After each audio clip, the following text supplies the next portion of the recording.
something happened to really poison the water, and why he made that and said, "I'm out of here, see you later, goodbye," and he wants nothing to do with San Diego. I just asked him, what was the final straw? Why did you do it the way you did it? Welcome to the Reindl Report, a podcast out of San Diego, California that rewrites the definition of mediocrity. What you just said is one of the most insanely idiotic things I have ever heard. At no point in your rambling, incoherent response were you even close to anything that could be considered a rational thought. So come along for the ride as Paul Reindl takes you through the world of sports with insight, interviews, and incredibly bad jokes. It just seems like the people that are so butthurt about it. Did you throw a butthurt out there? Yeah, I said butthurt. 2005 calls. They want their turn back. Yeah, walked right into that one. Now, here's your host, Paul Reindl. All right, welcome to it, episode 40 of the Reindl Report. Lordy, the podcast is turning 40. It's been a while. I'm not going to lie. It has been a while. It's been a few weeks for a weekly podcast. Missed a couple weeks. Nobody cares about the reasons why. I could say I was sick. I could say I was overworked. I could say I was sick because I was overworked.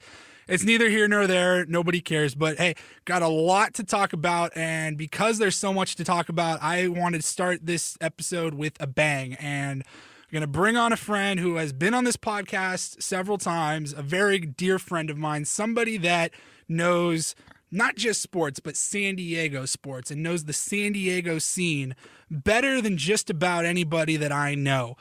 He is Coach John Kentera on Twitter at Coach Kentera44. Been in the broadcast business for a lot of years. He's currently a baseball scout right now. So we're going to welcome Coach back onto the show. Coach, how are you doing?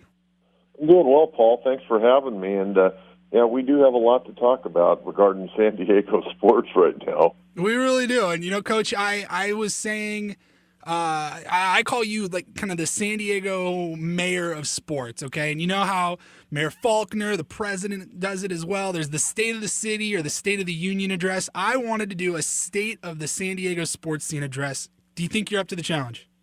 I think I'm up to the challenge, having been born and raised here and played high school and college ball here, coached here, broadcast for over 25 years here, and now out looking for the next great baseball star, hopefully for John Boggs and Associates. So I'm still very much in the sports world. Anybody that thought when I got off the radio that I wasn't going to be in sports didn't know me very well. No, absolutely not. And, Coach, that's why I brought you on. Well, hey, let's dive into it. This is a topic that pretty sensitive to a lot of San Diegans, and I might even lose some listeners right now because I want to talk about the San Diego Chargers. I still can't bring myself to call them the Los Angeles Chargers. I've really just been calling them the Chargers. It's really hard to swallow those words, Los Angeles. But, Coach, you were somebody, if you follow Coach on Twitter, you were adamant that this team was not going to move. And this is by no means a ha-ha, I told you so or anything like that, because for so long I was in the same boat. I just didn't think that Dean would actually pull the trigger. I was wrong, as were you, as were a lot of people. How did you react to this news that we got coming up on, 2 months now that it's been since we got that BS letter and the logo change on Twitter, and really that was about it. I mean, how did you react, and when did it kind of sink in that, wow, he really did this? Well, number one, Paul, I was very surprised because a number of years ago in a conversation with Dean Spanos, he told me that he had several opportunities to leave, and I'm talking 7, 8, 9 years ago. And he goes, this is where my family was raised. This is where my wife and I love to live, and I don't ever want to move this team. What went on over the last year or so, I think probably got pretty ugly. I think there's a lot of blame to go around. I think obviously the different mayors that we've had, they play a part in it. The city council plays a part in it. But Dean Spanos plays a big part in it. You can talk about Mark Fabiani all you want, but, Fabiani did a lot of things right for the Chargers as far as keeping that on the front burner and irritating people, including myself and a lot of my friends over the years in the broadcasting industry. But I was shocked, dismayed, angry. I don't know what really was the tipping point for Dean on this. I really don't know. The thing that bothered me more than anything else, and the Chargers have made a lot of mistakes. I mean, the way they announced it, the way they went about moving up to L.A. and Dean making the big parade out on the different TV circuits and radio stations up there. That's so un-Dean Spanos-like, okay? But the thing that really bothered me about Dean, aside from the city council and Mayor Faulkner, and there are a lot of mayors that play a part in this. Jerry Sanders was a part of it. Dick Murphy was a part of it way back when. They never really sat down on one side of the table looking at one another and really trying to, go into a room and figure it out. They never were willing to do that, the Chargers. They always, would come and make a statement and then leave and make other statements away from the mayor. And I just don't think that they really came in. I don't know, maybe the frustration over 14 years, that got to them or something. But, I really thought Mayor Faulkner, I remember talking with Mayor Faulkner, it was right after I left the radio station, Paul. It was about 2 weeks after that, and I ran into Mayor Faulkner down at Fox Sports San Diego. They were having me on Mike Pomerantz, and I talked to the mayor a little bit about it, and I really do believe in his heart he wanted to get something done, but I think the Chargers became angry, and they were very uncooperative. And so I think, what the tipping point was to make Dean go, I don't know, but they're gone now, and now we got to figure out how we're going to rebound here in San Diego. I mean, the San Diego fans have taken a tremendous hit, and people are angry, and I totally understand that. It's going to be really interesting when the first football game gets kicked off next year, and I'm not talking about preseason, but I'm talking the regular season and how San Diego's going to cover the Chargers. Are they going to cover the Chargers? Are Charger fans going to go up there? I, for one, I'm not going up there. I mean, why would I want to drive all that way on a Sunday to go into a 27,000-seat stadium and sit there and watch a team that I hope loses? Yeah, I mean that seems to be the sentiment going around San Diego, and not to mention in that 27,000 seat stadium, you're going to be paying a lot more than you would have at Qualcomm to get a ticket there. Because Paul, the other thing, I'm really surprised that Goodell and the NFL would allow this to happen. Not so much that the Chargers would leave, but I'm really surprised. Even for a year or 2 years, they say, before Kroenke Stadium's going to open up, I'm really surprised the NFL would allow an NFL team, an established NFL team in San Diego, to move up to a 27,000-seat stadium. That makes no sense to me. To me, that really devalues the product when you're moving into a substandard stadium. No, I couldn't agree more. I mean, it's, on one side, you could say it's going to be the most unique experience in the NFL, because when are you ever going to have the worst seat be better than most seats in an NFL stadium? But no, it seems like it is kind of watering down the product. I think it's going to be ridiculous can you imagine that Raiders game when it's a home game for the Chargers, but a Raiders game in LA, 27,000 seats, it's going to be 26,000 of them are going to be Raiders fans. Well, and the other thing the Chargers did last week, and I don't know if a lot of people are aware of this, they basically threatened their season ticket holders, saying, if you buy season tickets and you try to sell these tickets on, StubHub or one of those other sites that you can sell game tickets at, they may revoke your season tickets. So not only are they selling the tickets, now they're telling the consumer how they got to use those tickets. And, there's some people, their kids are playing in a soccer tournament out of town. They can't make a game. They don't want to lose money. I know for many years people would sell, say Green Bay was coming in, they'd sell their Green Bay tickets because, they wanted to make some money. But sometimes you can sell those, if you get the right person, you can almost pay for your entire season tickets by selling 4 tickets, one for a Sunday game. And So, once the people buy the tickets, they should be able to do what they want with those tickets.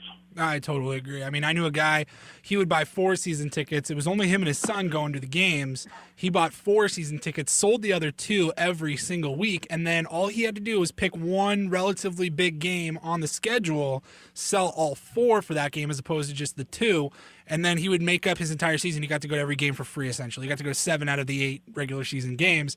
Not a bad way to go. I mean, it's too bad that the Chargers are doing that, but it's too bad that the Chargers are doing a lot of things that they're doing. I mean, it really seems like, I think what hurts the most for San Diegans, it appears, is that the team is showing no remorse. I mean, it stung that Dean didn't have the sack to just at least look him in the face, give some sort of a press conference in San Diego.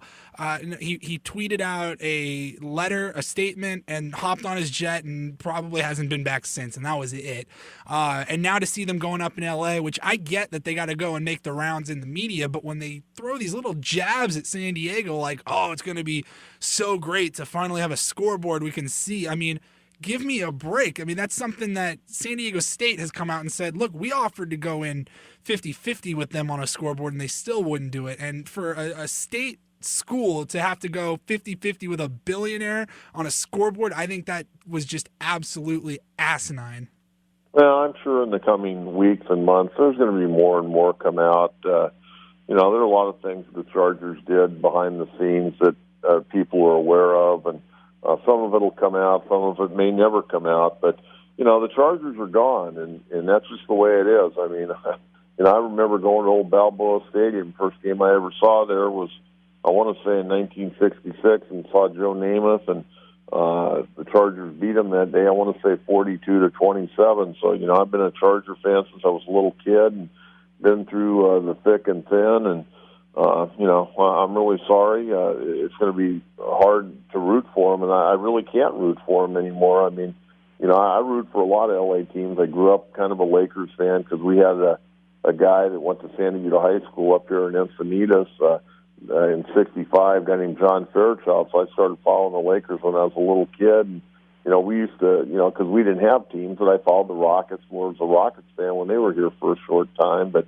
to take a San Diego team, move them to L.A., it's going to be hard for me to swallow, and it's going to be hard for me to root for them. I'd be more happy to root for the Rams than I would the Chargers. But, we got to figure out what we're going to do here in San Diego. There's so many unanswered questions now here in San Diego, and, where are the Aztecs going to play? Are they going to get this new stadium? Is it going to be 30,000? Is it going to be 40,000? Is this thing going to actually happen? Could we possibly down the road bring in a new sports arena and bring an NHL team in? The Gulls are drawing great, but you bring in a new arena, chances are you're not going to have a great team to start off with. People support that. And, I don't think an NBA team would come back to San Diego. You just never know. But, we got a lot of unanswered questions here, and we got to figure out what we're doing sports-wise, because this is a great town, and if you can put a winner on the field, the people will come. And, not always when you first get a team are you going to win, and you still need that support going long term. You said it, brother. Talking with Coach Kentera on Twitter at Coach Kentera44. Coach, just a couple things that I wanted to talk about the Chargers, and I do want to move on because you said it there a couple minutes ago. The Chargers are gone. There's nothing we can do about it, but 56 years of history, I mean, it merits a little bit of conversation still, and I value your opinion so much. One question I have for you is, what would you say to Dean Spanos, I mean, if he was listening? I mean, I can only assume he is listening to this podcast. He's one of the millions and millions of listeners. I'm sure Dino's driving around L.A. right now listening to the Reindl Report. If he was, what would you say to Dean Spanos? Well, the first thing I'd say, Dean, what was the final straw? Why did you all of a sudden decide to do that, and why didn't you ever sit down face-to-face with the mayor and really try to put together a real plan? Not one guy have a plan, the other guy have a plan. Why didn't you guys work together to come up with a plan? But I'd like to know what the final straw was, because he got kind of angry there at the very end, and he just decided we're going to L.A., and I don't know what broke the camel's back on that. If there's something maybe we're unaware of right now, because, I mean, when he decided to go, he went, and there was no turning back. I really thought, Paul, after about the second or third day, I thought there might be some buyer's remorse, and he may decide to come back here and get the sympathy vote and get everybody on his side. But something happened to really poison the water, and why he made that and said, I'm out of here, see you later, goodbye, and he wants nothing to do with San Diego. I just asked him, what was the final straw? Why did you do it the way you did it? Yeah, I mean, it really seems like it was almost overnight. Like, he goes to bed one night thinking, maybe we'll get something done, and then something happened. I don't know if it was a conversation, a phone call, or what, but, I mean, I remember hearing Fred Mass, one of the spokesmen, one of the lead guys for this whole campaign over the last year or two.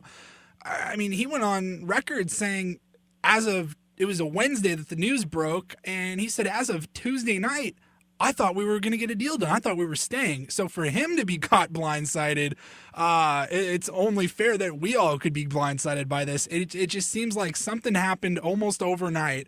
And yeah, I couldn't agree more. That would be a great question. We'll never know. I just can't imagine Dean ever coming clean on that one. Just seeing kind of how he's taking care of business moving forward in Los Angeles. But Coach, you already talked about, my next question was going to be, what are your Sundays going to be like now? But you kind of answered that. You don't really know. You just know it's not going to be rooting for the Chargers. I mean, are you going to pick a new team to follow? Are you going to be following the NFL at all? Have you completely shut off? I'll follow them.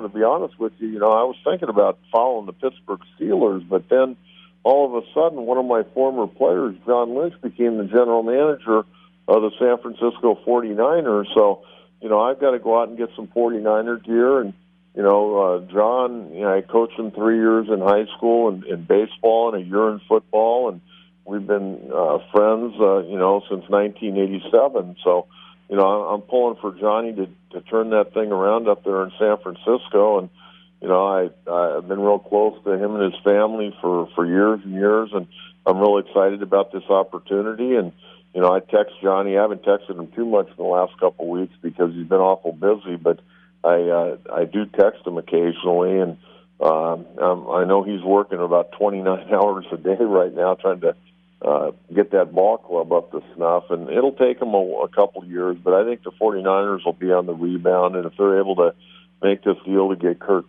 Cousins out of Washington, that will really help that team right away. But I think as much as I've always hated the 49ers, I was never the biggest Joe Montana fan in the world. And I know there are a lot of fans in Southern California that were big 49er fans back in the day. I guess I'll be watching those 49er games with a lot more vested interest than I ever have because I want to see one of my former players do well. All right, Coach, last thing on football, and then we'll switch subjects here a little bit, I guess. Did you ever think you would even hear the term, and this has kind of died down a little bit, and it looks like it's going to be put to bed before we know it here for good.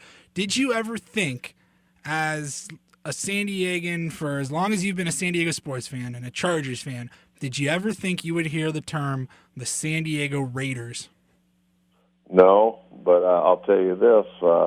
I would have loved to have seen another NFL team, whether it be the Raiders or someone else. That would have been very interesting. But, a lot of people forget, because I'm a longtime San Diegan and I was a kid that always read a lot, and the Chargers were always my team in the old AFL.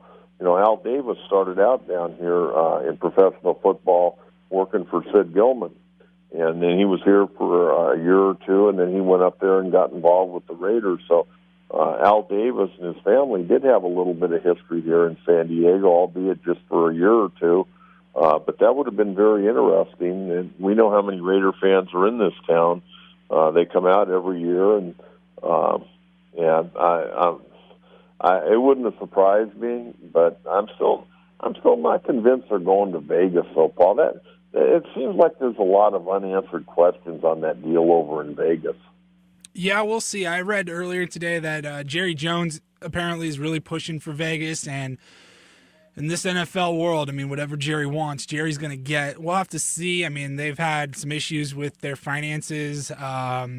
They just got Bank of America to add on a couple, $650 million or something like that. But it'll be, I personally, I think it will happen. I just think $750 million of public money is just too much for the NFL to turn away. but somebody that broke a lot of Raiders news, Vinny Bonsignore from LA, he was saying today on the Mighty 1090 that if he, from league sources, top officials, they've told him if Vegas were to fall through, San Diego is automatically the top of the list over Oakland for that Raiders team to move here. So I hope it's not just San Diego being used as leverage. That's no fun to be in that position. But if they're serious that we are the number one market now, anything's possible, whether it's the Raiders or a team like Jacksonville, who knows, but anything is possible. Well, anything is possible, and even if it isn't the Raiders, maybe it's something that would be good if there was an NFL team here for 2 or 3 or 4 or 5 years, and the city can get their ducks in a row. They can decide what they want to do, because here's the way it goes. An NFL team's not going to come here unless you have a new stadium, okay? And do you want to build the stadium not knowing whether or not you can get an NFL team? That's kind of where we're at right now. They're talking about building this soccer city. Well, 30,000 for soccer is perfect. It's kind of like the StubHub Center up there. I guess that's what they're still calling it. I'm not sure what they call it these days. I don't pay much attention to it, but 30,000 would be perfect for soccer. But if you're talking about San Diego State, I think it needs to be 40,000. And I know that's the great debate, but if you're going to build that, and you're pretty much washing your hands of trying to bring an NFL team in here, because you need a 50+ thousand seat stadium. And if you're going to build it at 50, you probably ought to make it at 70, and then you can go after some of these top bowl games. Maybe, I don't know if you can get the championship game, but you could certainly get some of the prelude games, and maybe make the Holiday Bowl that much bigger now that the Poinsettia Bowl's gone away. So, if they build this 30,000 seat stadium, you might as well forget about trying to get an NFL team here in the future. Right. No, I hear you. We're talking with John, the Coach Kentera, on Twitter at Coach Kentera44.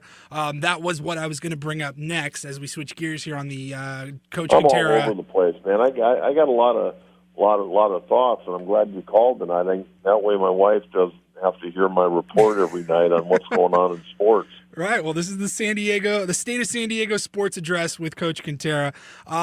So let's talk about Mission Valley, because that really is the top story right now, and it has been for a couple of weeks. We were saying, we had some Raiders talk for a little bit that we could entertain.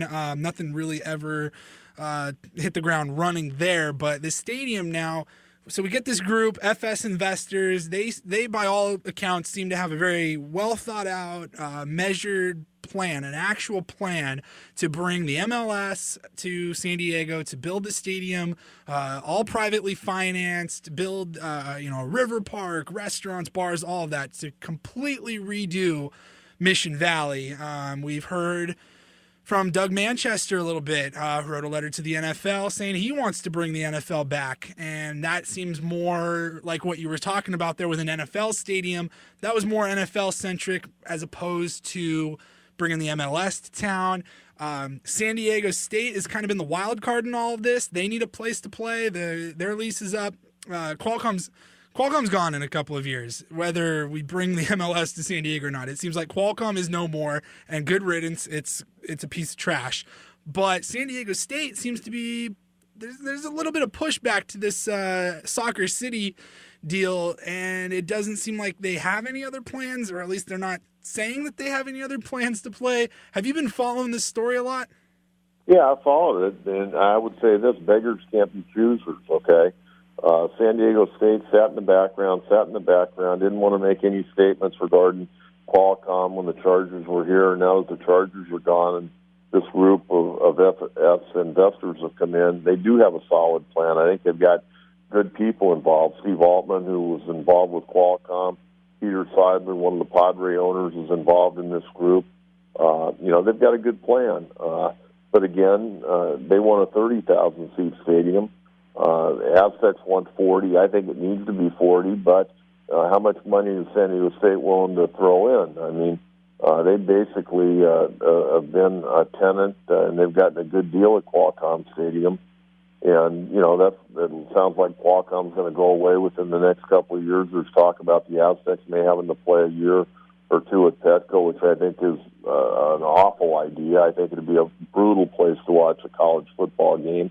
I've watched a couple of soccer games down there, and they'd have to do a lot of moving of fences and walls and to make that a justifiable football stadium, in my opinion. Because the soccer games, one game was okay, the other, they played it basically going from right field out to center field, and the field was too small, and players were banging into one another, and it made for a very poor match, quite frankly. So, I don't think that's a good idea. That ballpark was built for baseball, not for football, and I think it needs to stay that way. San Diego State, they got to figure out how much money they could throw in if they want a 40,000-seat stadium, and this one group's willing to finance 30,000 along with all the amenities in and around the stadium.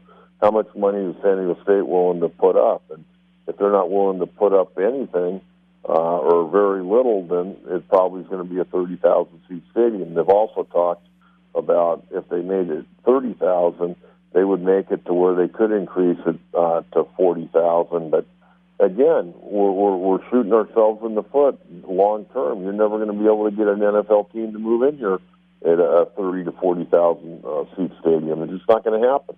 Right, and that's what I haven't been able to figure out this whole time is that the FS Investors Group, they've been very forward with everything. They've been very clear. They've been willing to answer any question, and they have been adamant that they can expand to 40,000 seats. That's what San Diego State has said they wanted. They need 40,000, and FS Investors said we can do that, and yet San Diego State still seems to be pushing back.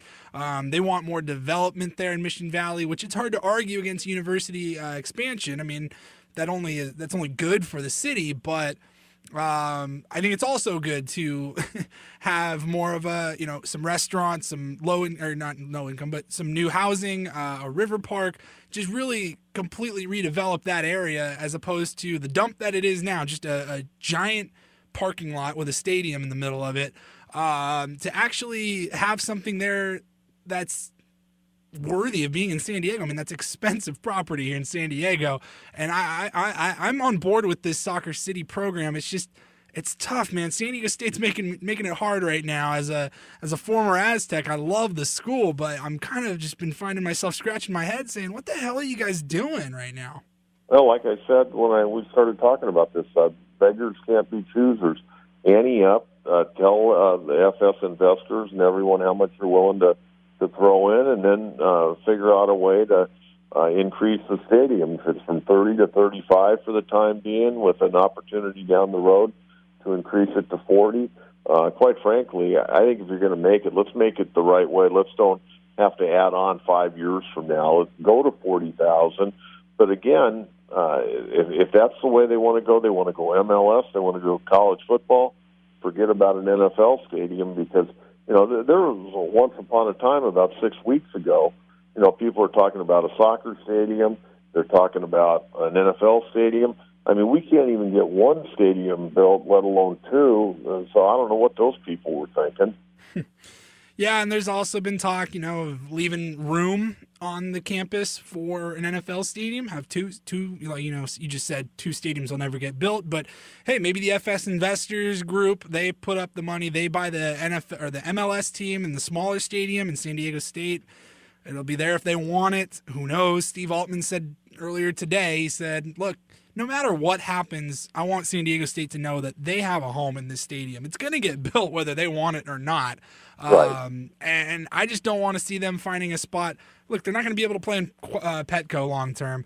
I just don't want them to be in a spot where it's, hey, Mission Valley is getting developed whether you like it or not. And now you've kind of burned that bridge. Hopefully it doesn't appear that the FS investors are going to hold that grudge against them, but they're making it difficult for them not to. The analogy that I've used throughout this whole saga, I guess, which I'm so turned off by stadium talk. I thought we were done with that, but here we are, just a couple weeks after the Chargers leave, and we're back at it with stadium talk. But the analogy that I use is like buying a new car. Your car breaks down, you got to get a new car. You're not supposed to buy the very first car that you test drive. You're supposed to go out there and look around. But isn't it at least possible that maybe that first car that you test drive really is a great car, and it really is a good deal, and it's the one that you should take. I mean, that kind of seems like what we got here. I know it's the very first proposal from, the FS Investors Group. That's the one I'm talking about. It's the first one that we've gotten, but, man, it looks like a pretty sweet deal for San Diego. Well, I don't see too many other people coming in here to break down the door to come up with another proposal. That's the thing. I mean, if San Diego State, if they want to play hardball like this, it's like, hey, you don't have to show your whole hand, but you got to show us a card or two. Well, absolutely, and the card you show is money, and I don't think San Diego State has a lot of money to throw into this project. And, they're going to basically be a tenant, and they're going to have to pay to play there the way I see it right now. But, if they're adding up some money, then, they have a vested interest in it. But right now, I hear a lot of squawking, but I don't hear any problem solving, and that's been the big problem. And, these FS investors, these guys are not Johnny-come-lately guys. They're all very well-to-do businessmen, and I think that they've got a great plan. I think, I know Peter Seidler very well. I think he's a quality man, and I don't think he was a guy that was going to jump into something unless he vetted it entirely. And, he's got a lot of his money tied up with the San Diego Padres right now, and, he's not going to jump into something just to be a part of it unless he feels long-term that it's going to be best for him and the city of San Diego. He's got 2 young children and his wife, and they love being here in San Diego, and he wants to help out. So he jumps in with, Altman and Stone, and they've got this plan, and I think it's a really, really good plan. And, people can always sit back in the peanut gallery and complain about this, that, and 38 other things, but nobody else has come to the table. And the thing that scares me a little bit, Paul, is these guys, I think their heart's in the right spot. I've listened to them talk on a variety of different TV shows, radio shows, and they're really excited about this. They're getting out in the community. They're really getting a groundswell of support from people. They've got Landon Donovan on board now, and he's running around town talking about this. But, it comes a time all that enthusiasm and passion are good, but you got to start making headway. And it'll be interesting to see where this goes, or if they, at one point in time, just say, you know what, this is unworkable, it's taken too long, and, we're pulling out, and then where are you going to be? You said it, brother. You said it. We're kind of at the point now where we just got to wait and see how this all plays out. San Diego State, kind of the ball's in your court right now because FS investors all but seem that ready to move forward. They're going to be collecting some votes here pretty soon, and we'll see what happens. It's an interesting conversation. It's a little bit different than the Chargers Stadium issues. This one actually excites me. This one gets me going because there's a lot of exciting aspects to this Mission Valley development. But, Coach, I don't want to take up too much more of your time, so let's switch gears here on the State of the City address. The Padres. And I saved them for last because while they may not be the best for last, it's the best sport for you for last because I know you are such a baseball guy first and foremost. I don't necessarily want to call it tanking, but the Padres are in a very specific process. They have a plan here. They're going to lose a lot of baseball games this year. I think they can still be exciting to watch. I just think they're going to lose a lot of games, 8-5, 9-4 kind of games. They're just not going to have very many arms, and all their arms are, 17 years old still in single-A ball. But 2019, 2020, they're going to be making a push if this plan works the way that they hope it will. So are you buying into this process, or what's going through your mind with this Padres team? Well, first of all, this team is going to lose a lot of games, and they're starting pitching. There's a lot of question marks there. There's a lot of question marks with some of their everyday players. Some of the young kids excite me. Real excited to see Hunter Renfroe. I'm excited to see Jankowski for a full year. I don't know what they're going to do with Manny Margot, if they're going to start him with the big league club or maybe give him a little more time down in AAA. Dickerson got legitimate power. He's been battling that back and just starting to swing the bat again. The infield, your corners are in good shape. You got Will Myers, you got Yangervis Solarte, who I'm a big fan of. I love the passion with which he plays.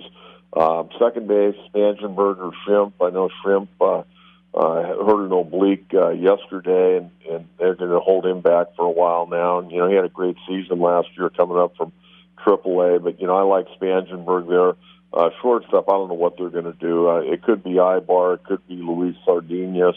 But I think shortstop's still going to be a problem. Ibar's not the same guy we remember with the Angels. He was with Atlanta last year, didn't have a good year. And really his offensive numbers the last 2 years have really drastically declined. Sardinas, not real sold on him. But, I think they do have some young, exciting players. Austin Hedges, I'm excited to see him catch on a regular basis. And, he's really improved over the last year swinging the bat. So I think, he could add a little offense. But the pitching staff, starters it's going to be interesting. Trevor Cahill, one of the guys that we actually represent, Paul, has pitched very well in spring, but, he's trying to, after 2 years of being in the bullpen, trying to reestablish himself as a starter. He's thrown pretty well, and he's got good stuff, and we'll see, if he can make that starting rotation. But aside from that, you got a lot of question marks. Clayton Richard, he pitched great last year, but he got let go by the Cubs and came here and pitched great. But, we'll see where that goes long term. Julius Chacin, he's been a journeyman at the big league level. Perdomo's a young kid still learning how to pitch.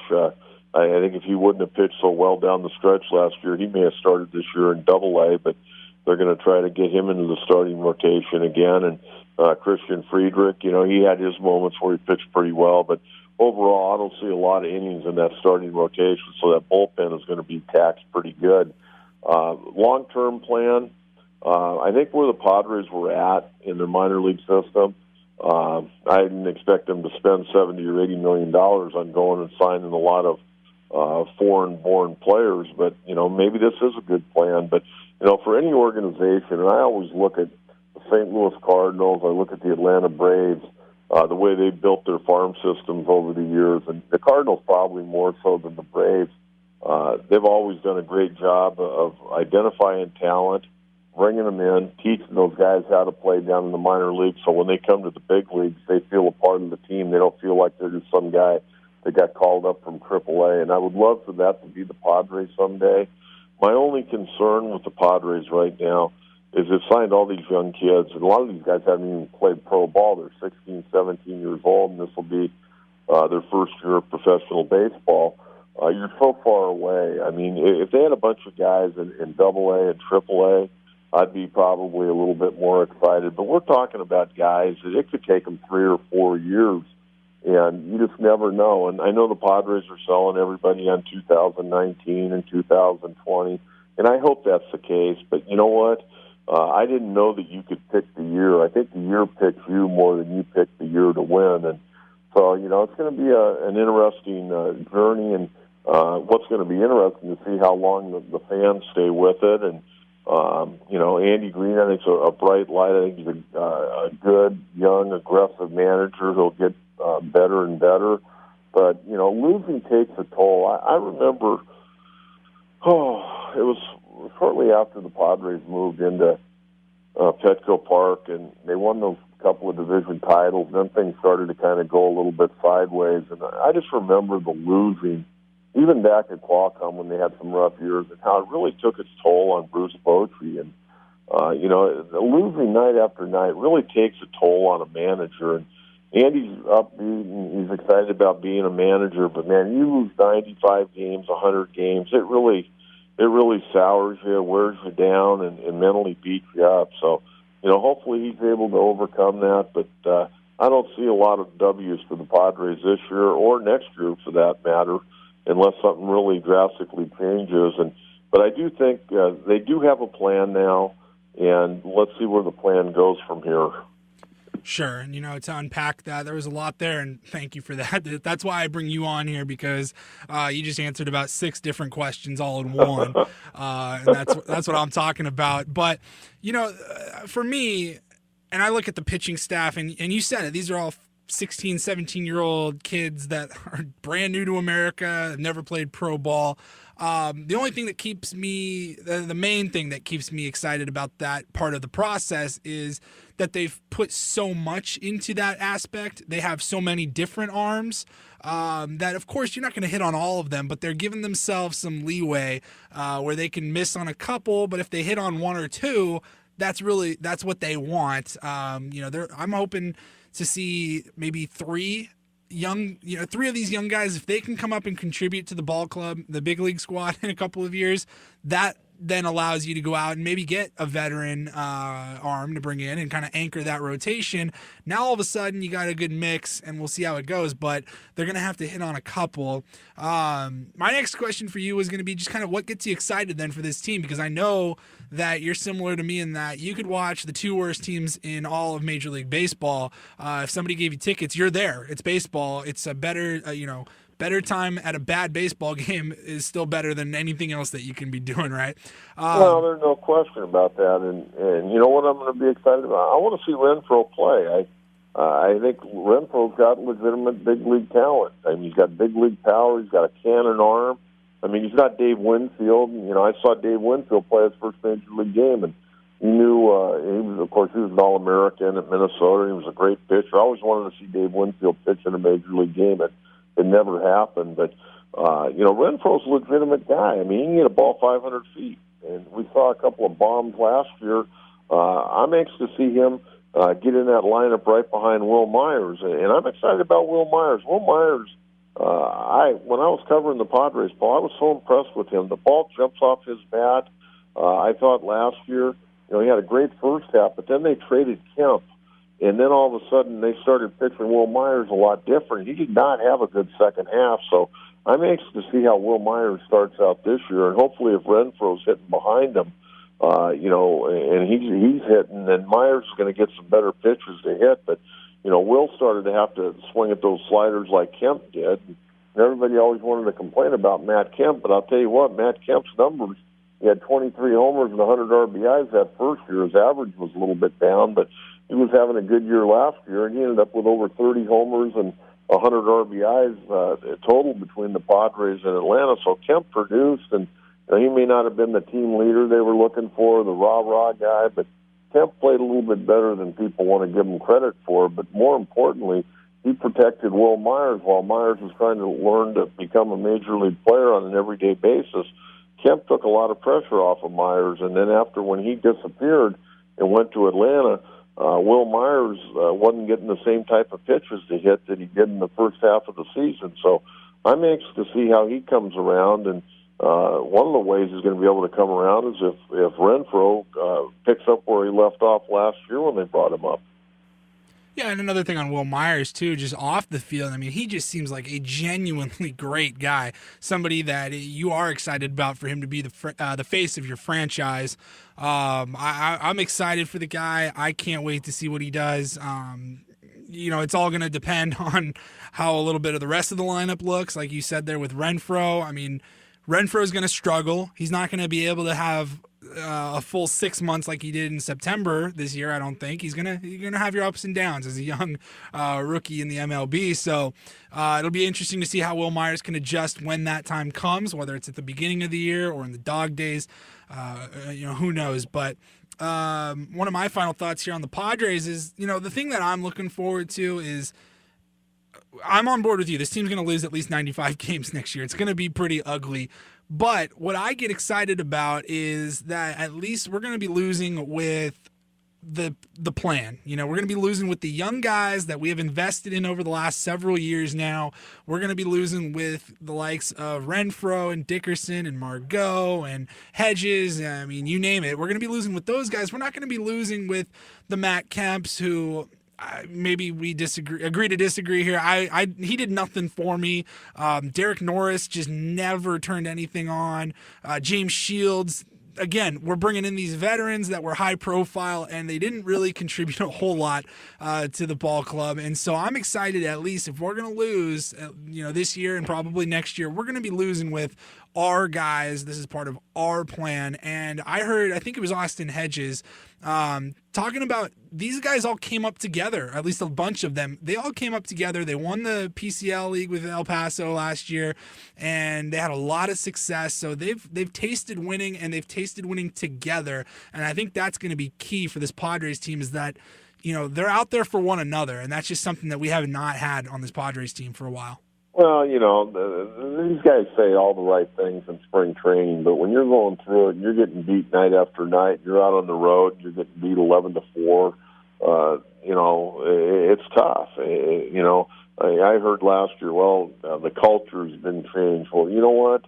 The culture in spring training, everybody's going to go 162-0 before they play that first game. So, all these guys say the right things, but then you go through the grind, and it is a grind day in and day out. It's a grind for players, managers, coaches, people that do the games and broadcasting, and whether you're doing the pregame show, postgame show, you're at that ballpark morning, noon, and night.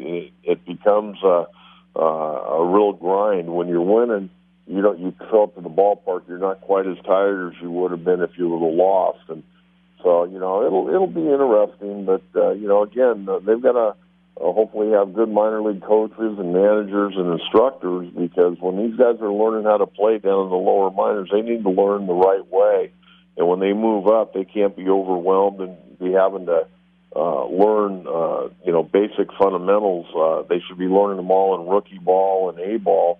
When they get to double and triple A, they ought to be ready to play and not be that far away. So, hopefully the Padres have got a lot of good minor league coaches and managers, and they can teach a lot of these youngsters the right way to play the game and, the Padre way to play. And the Padre way should be good, sound fundamentals and good ball players, are going to hit and pitch and all that good stuff. But you got to know how to play the game, and you got to play a team game. I know a lot of guys nowadays, it's more about me and what I can do, but you got to get these guys to buy in, and the guys that buy in, great. The guys that don't want to buy in, you release them or trade them to another organization. But you got to have accountability, and that's the big problem, Paul, the Padres have had for many years is accountability.